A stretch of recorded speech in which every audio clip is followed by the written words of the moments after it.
Redmi Note 13 Pro Plus মোবাইলে আমরা বেশ ভালো কোয়ালিটির ক্যামেরা পাচ্ছি, ভালো ডিসপ্লে থাকছে এই ফোনে, ফ্ল্যাগশিপ লেভেলের একটা চিপসেট থাকছে এবং লুকসটাও ফোনটা যথেষ্টই সুন্দর থাকছে এবং এই ফোনটাকে অনেক অংশে আমরা ওয়াটারপ্রুফ বলতে পারি, মানে জলের তলায় ফোনটা পড়ে গেলেও সেরকম একটা অসুবিধা হবে না। তো এই ফোনে আমরা কি কি ফিচার স্পেসিফিকেশন পাচ্ছি, ফোনটার দাম কত, ফোনটা কেমন হবে তোমাদের জন্য, সে সমস্ত ব্যাপারে বিস্তারিত জানতে হলে ভিডিওটা শেষ পর্যন্ত দেখো, অনেক কিছু জানতে পারবে তোমরা এই মোবাইলের ব্যাপারে। তো শুরু করা যাক আজকের ভিডিও। হ্যালো ফ্রেন্ডস, আমি আনন্দ আর তোমরা দেখছো লিমিটলেস আনন্দ চ্যানেল। এখনো পর্যন্ত যারা এই চ্যানেলটাকে সাবস্ক্রাইব করোনি ঝটপট সাবস্ক্রাইব করে দাও। তো আমরা জেনে নিই আমরা এই মোবাইলে কি কি ফিচার স্পেসিফিকেশন পাচ্ছি। তো এই মোবাইলে আমরা পেয়ে যাচ্ছি 6.67 ইঞ্চি quad HD curved AMOLED punch hole display. মোবাইলে আমরা যে ডিসপ্লেটা পাচ্ছি তার স্ক্রিন রিফ্রেশ রেট থাকছে 120 হার্টজ এবং এতে আমরা 240 হার্টজ টাচ স্যাম্পলিং রেট পেয়ে যাচ্ছি এবং এই ডিসপ্লের পিক ব্রাইটনেস থাকছে 1800 নিটস এবং এই মোবাইলে আমরা কর্নিং গরিলা গ্লাস ভিক্টাসের প্রোটেকশন পাচ্ছি এবং এতে আমরা HDR10+ এর সাপোর্টও পেয়ে যাচ্ছি। তো এক কথায় বলতে গেলে এই মোবাইলে আমরা ডিসপ্লে সেকশনটা কিন্তু বেশ ভালো পাচ্ছি, এটাই বলা যেতে পারে। মানে তোমরা বেশ ভালো ভিডিও ভিউইং এক্সপিরিয়েন্স পাবে এই মোবাইলের মাধ্যমে এবং তোমরা মোবাইলটাকে যখন হেভি সানলাইটেও ইউজ করবে ভিজিবিলিটিতে কিন্তু সেরকম একটা সমস্যা হবে না, কারণ ব্রাইটনেসটাও কিন্তু যথেষ্টই ভালো থাকছে এবং ডিসপ্লের গ্লাস প্রোটেকশনটাও কিন্তু আমরা যথেষ্টই শক্তপোক্ত পাচ্ছি এবং এই ফোনে যেহেতু আমরা বেশি স্ক্রিন রিফ্রেশ রেট পাচ্ছি তাই তোমরা যখন গেম খেলবে বা মোবাইলটাকে ব্যবহার করবে তোমাদের এক্সপিরিয়েন্স কিন্তু যথেষ্টই ভালো হবে, কারণ যথেষ্টই স্মুথ ডিসপ্লে থাকছে। এটাই বলা যেতে পারে।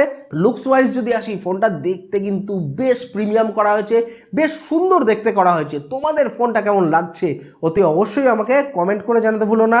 এই ফোনে আমরা পেয়ে যাচ্ছি IP68 স্প্ল্যাশ প্রুফ ডিজাইন, মানে আমরা স্প্ল্যাশ প্রুফটাও কিন্তু বেশ ভালো পাচ্ছি। জলের তলায় যদি হাত থেকে মোবাইলটা টুক করে পড়েও যায় চিন্তা করার ব্যাপার নেই, তুলবে মুছে পকেটে রেখে দেবে, ফোনটা সেরকম ক্ষয়ক্ষতি হওয়ার চান্স অনেকটাই কম। এবার চলে আসি ফোনের ওজনের দিকে। এই মোবাইলের ওজন হচ্ছে 204.5 গ্রাম এবং এর থিকনেস হচ্ছে 8.9 মিলিমিটার। এই মোবাইলে আমরা পেয়ে যাচ্ছি Android 13 operating system MIUI 14 user ইন্টারফেসের সাথে।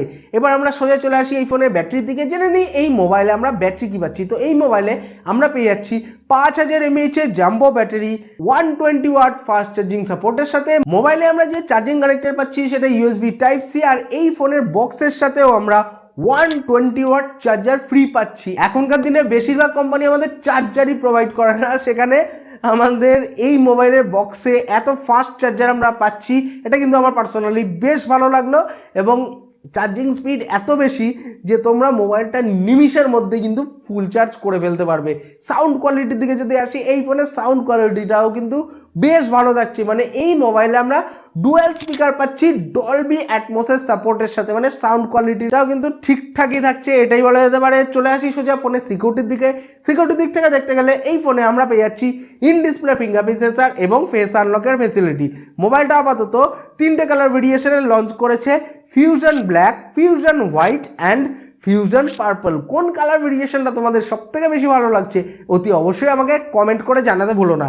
এবার আমরা সোজা চলে আসি ফোনের ক্যামেরার দিকে, জেনে নিই এই মোবাইলে আমরা ক্যামেরা কী পাচ্ছি। তো এই মোবাইলে আমরা কিন্তু বেশ ভালো কোয়ালিটি ক্যামেরা পাচ্ছি, এটাই বলা যেতে পারে। এবারে এই মোবাইলের রেয়ার সাইডে আমরা পেয়ে যাচ্ছি 200 মেগাপিক্সেলের ট্রিপল ক্যামেরা। প্রাইমারি যে লেন্সটা থাকছে সেটা 200 মেগাপিক্সেলের, যার অ্যাপারচার হচ্ছে f1.65 এবং এতে আমরা স্যামসাং আইসোসেল HP3 সেন্সার পাচ্ছি। এটা একটা ফ্ল্যাগশিপ লেভেলের সেন্সার, মানে আমরা এই ফোনের রেয়ার ক্যামেরাটা কিন্তু প্রাইমারি লেন্সটা যথেষ্টই ভালো পাচ্ছি এবং এটা একটা OIS প্লাস EIS লেন্স, মানে অপটিক্যাল ইমেজ স্টেবিলাইজেশন লেন্স হওয়ার পাশাপাশি ইলেকট্রনিক্স ইমেজ স্টেবিলাইজেশন লেন্স। তার মানে তোমরা এই ফোনের মাধ্যমে যখন কোনো ছবি বা ভিডিও তুলবে একদম শেক প্রুফ থাকবে, মানে যথেষ্টই স্টেবিলাইজ ফুটেজ পাবে তোমরা এই মোবাইলের মাধ্যমে।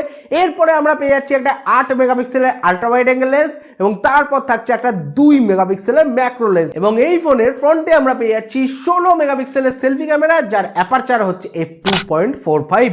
এই ফোনের রিয়ার ক্যামেরার মাধ্যমে 4K তে ভিডিও শ্যুট করা যাবে 30 ফ্রেম পার সেকেন্ডে এবং এই মোবাইলে ফ্রন্ট ক্যামেরার মাধ্যমে তোমরা ফুল এইচডিতে ভিডিও শ্যুট করতে পারবে 60 ফ্রেম পার সেকেন্ডে।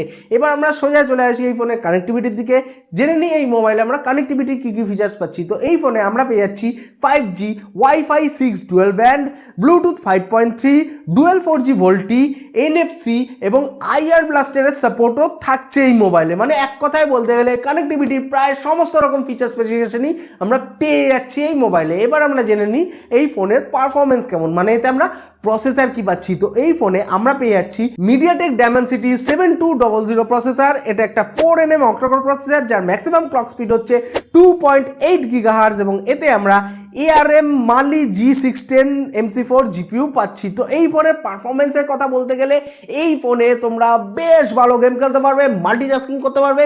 এক কথায় বলতে গেলে এই ফোনের পারফরমেন্স তোমরা যথেষ্টই ভালো পাবে এবং এই চিপসেটটার ইমেজ প্রসেসিংও যথেষ্ট ভালো, তাই তোমরা ছবি বা ভিডিওর আউটপুট বেশ ভালো পাবে। এবং এই চিপসেটটা যেহেতু 4nm আর্কিটেকচারে বিল্ড হয়েছে, এই ফোনে আমরা 5000 mAh ব্যাটারি পাচ্ছি।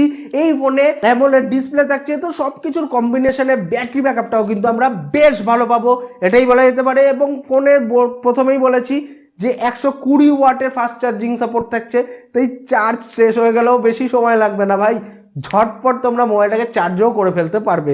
তো এক কথায় বলতে গেলে পারফরমেন্স ওয়াইজ কিন্তু এই ফোনে আমরা পারফরমেন্সটা বেশ ভালো পাচ্ছি, এটাই বলা যেতে পারে। এবং বেশিক্ষণ গেম খেলার ফলে তোমাদের মোবাইলটা যদি বেশি গরম হয়ে যায়, তো সেটাকে ঠান্ডা করার জন্য এই ফোনে আমরা stainless steel VC cooling technology পেয়ে যাচ্ছি, যার ফলে তোমাদের মোবাইলের টেম্পারেচারটা কিন্তু যথেষ্টই কন্ট্রোলে থাকবে। এবার সোজা চলে আসি ফোনের ইন্টারনাল স্টোরেজ এবং র্যামের দিকে। মোবাইলটা আপাতত 3টে স্টোরেজ এবং র্যামের ভেরিয়েন্টের সাথে লঞ্চ করেছে। এতে আমরা পাচ্ছি 8GB RAM, 256GB internal storage, 12GB RAM, 256GB internal storage এবং 12GB RAM, 512GB internal storage. এই ফোনে যে র্যামের টেকনোলজিটা ইউজ করা হয়েছে সেটা LPDDR5 এবং এতে আমরা UFS 3.1 স্টোরেজ টাইপ পেয়ে যাচ্ছি। এছাড়া এই মোবাইলে আমরা কোনো মাইক্রো SD কার্ড স্লট পাচ্ছি না, এতে শুধু সিম সাপোর্ট থাকছে।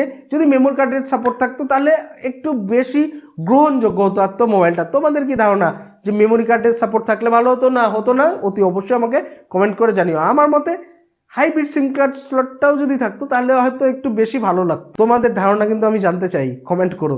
এবার চলে আসি ফোনের দামের দিকে। এই মোবাইলের যে বেস ভেরিয়েন্ট আছে 8GB র্যাম, 256GB ইন্টারনাল স্টোরেজের ভেরিয়েন্ট, তার ভারতের বাজারে অফিসিয়াল বাজার মূল্য হচ্ছে 31,999 ভারতীয় টাকার মতো, যেটা বাংলাদেশ টাকায় কনভার্ট করলে মোটামুটি মোবাইলটার দাম এসে দাঁড়াচ্ছে ওই 35 থেকে 36,000 বাংলাদেশ টাকার কাছাকাছি। এই ফোনের 12GB RAM, 256GB internal storage ভেরিয়েন্টের ভারতের বাজারে অফিসিয়াল বাজার মূল্য হচ্ছে 33,999 ভারতীয় টাকার মতো, যেটা বাংলাদেশ টাকায় কনভার্ট করলে মোটামুটি মোবাইলটার দাম এসে দাঁড়াচ্ছে ওই 38 থেকে 39,000 বাংলাদেশ টাকার কাছাকাছি। এবং এই ফোনের 12GB RAM, 512GB internal storage ভেরিয়েন্টের ভারতের বাজারে অফিসিয়াল বাজার মূল্য হচ্ছে 35,999 ভারতীয় টাকার মতো, যেটা বাংলাদেশি টাকায় কনভার্ট করলে মোটামুটি ফোনটার দাম এসে দাঁড়াচ্ছে ওই 42 থেকে 43,000 বাংলাদেশি টাকার কাছাকাছি। তো ফোনটার ব্যাপারে তোমাদের কি ধারণা, তোমাদের কি মতামত, অতি অবশ্যই আমাকে কমেন্ট করে জানাতে ভুলো না। ভিডিওটা ভালো লেগে থাকলে ভিডিওটাকে লাইক করো, নিজের বন্ধুদের সঙ্গে শেয়ার করো। আমি জাস্ট একটা জিনিসই বলতে পারি, ফোনের দামটা যদি একটু কম হতো তাহলে হয়তো আরও বেশি গ্রহণযোগ্য হতে পারতো মোবাইলটা। আশা করি তোমাদেরও একই মতামত, তো মতামতটা জানিও। ভিডিওটা ভালো লেগে থাকলে ভিডিওটাকে লাইক করো। পরবর্তী ভিডিওতে আবার দেখা হবে। বাই, সবাই ভালো থাকবে, সুস্থ থাকবে।